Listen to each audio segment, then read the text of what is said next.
bilen der på mit bord, og det vækker mit navn fra du.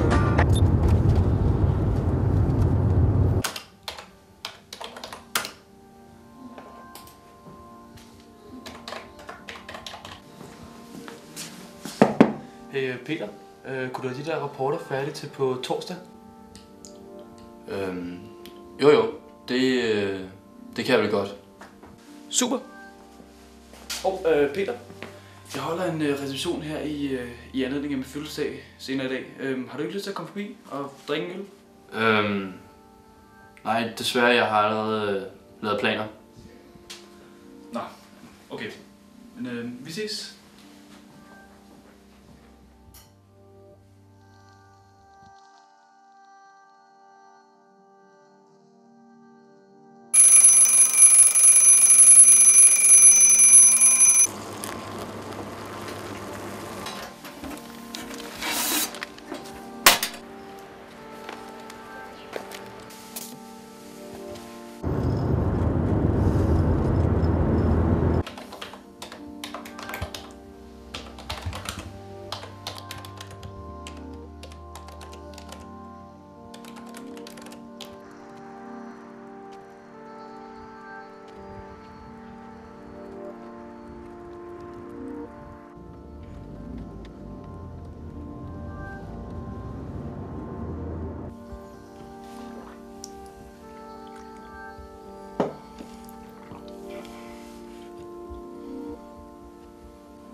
Vil du ikke have en kage, Peter?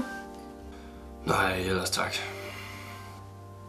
Du ser da ellers så tynd ud. Jeg synes, du er blevet så tynd her på det sidste. Jamen, jeg er ikke lige sulten. Ja, det var ikke som dengang, din bror og dig var små. Der spiste de simpelthen pakkevis af dem der. Lige præcis den der slags. Ja, det kunne vi vel. Har du hørt talt med din bror for nylig? Ikke lige.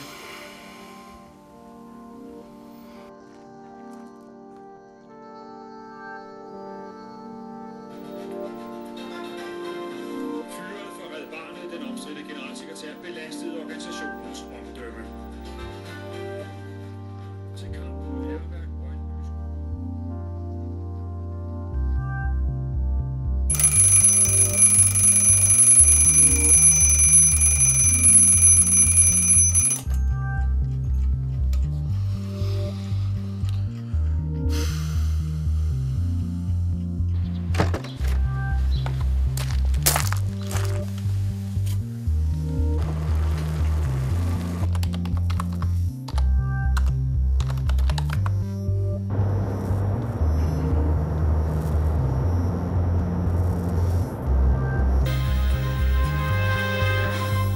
Så er der nyheder. Endnu en britisk gruppe blander sig i den danske afstemning om euroen.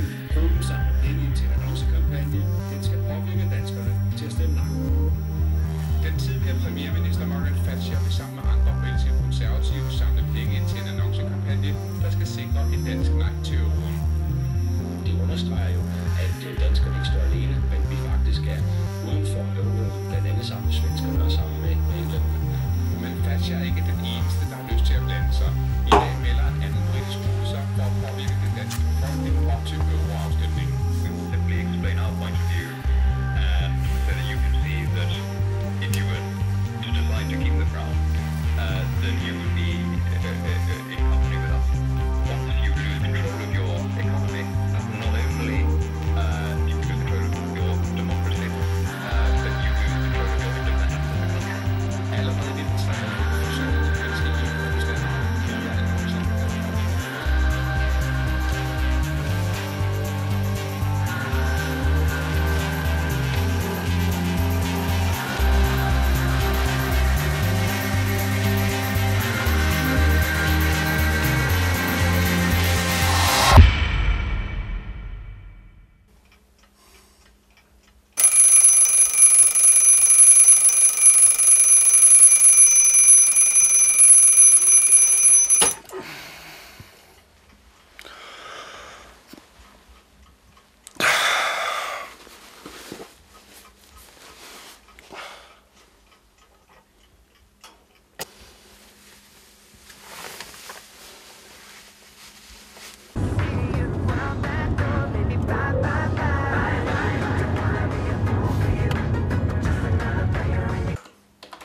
Peter.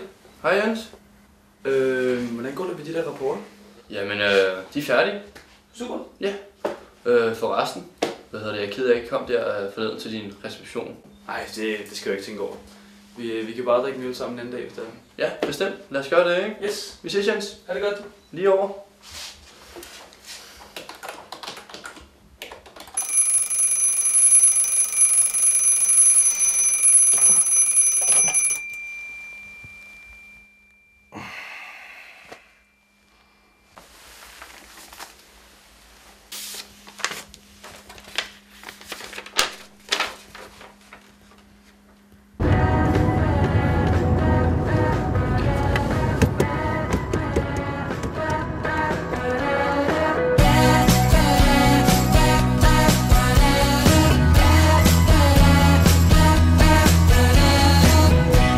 Francisco Bay, House B39, early PM, can't remember what time. Got the waiting cab, stopped at the red light. Address I'm sure of, but it turned out just right.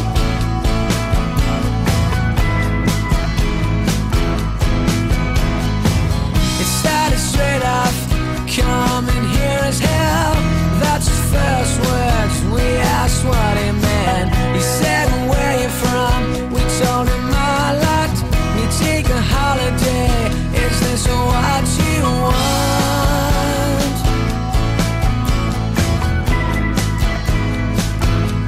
So have a nice day. Have a nice day. Have a nice day. Have a nice day. Lie around all day, have a drink or chase yourself from tourists, yeah, that's what I hate. You said we're going wrong, we've all become the same. We dress the same ways, only our accents change.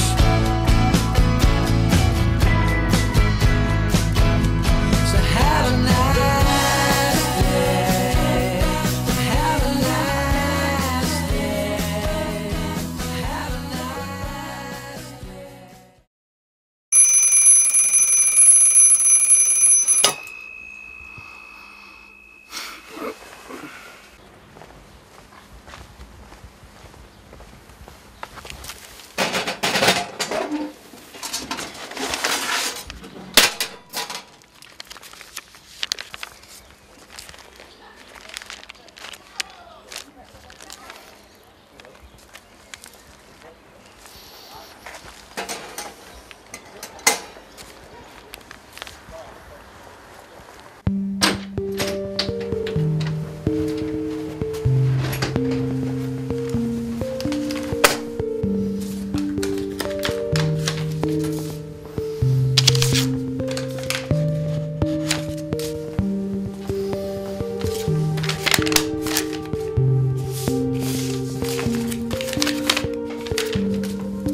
Kære Peter, det er en stor dag for mig. Jeg skal for første gang møde på mit nye job i dag. Jeg er virkelig spændt og set frem til det i rigtig lang tid. Jeg skal sidde i World Trade Center på en af de øverste etager, hvor jeg har den mest fantastiske udsigt over New York. Jeg har aldrig set noget lignende. Men jeg må skynde mig videre, da jeg nødt vil komme for sent. Håber du har det godt. Din bror, Michael, 11. september 2001.